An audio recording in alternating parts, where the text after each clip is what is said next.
ગુજરાતમાં સ્થાનિક સ્વરાજની ચૂંટણીઓમાં ભાજપાને જમીની હકીકતનો અહેસાસ થઈ રહ્યો છે અને કચ્છની અંદર રાપર ખાતે પ્રથમ શરૂઆતમાં અમારા ઉમેદવારોને ધાકધમકી આપીને ફોર્મ પરત ખેંચવાનો પ્રયત્ન કર્યો.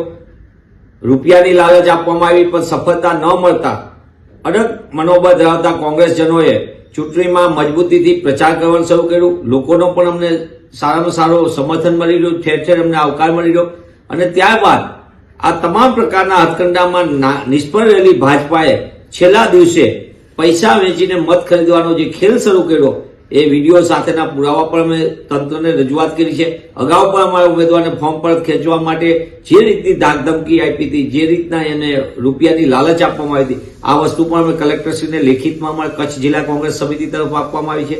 અમારા વરિષ્ઠ આગેવાનોએ પણ બધી રજૂઆત કરી છે. પણ તંત્ર સત્તાધારી પક્ષના દબાણ હેઠળ કોઈ પણ પ્રકારના નક્કર પગલાં લેતી નથી. પણ તેમ છતાં મને પૂર્ણ વિશ્વાસ છે કે સ્થાનિક નાગરિકો ભાજપાના ભ્રષ્ટ શાસનથી થાકી ગયા છે અને કોંગ્રેસના કાર્યકરોની મહેનતને જોઈને અને નવા એક વિચાર સાથે જ્યારે કોંગ્રેસ બધાની વચ્ચે જઈ રહી છે ત્યારે એમને આશીર્વાદ આપશે એવો વિશ્વાસ છે. પુનઃ હું આપના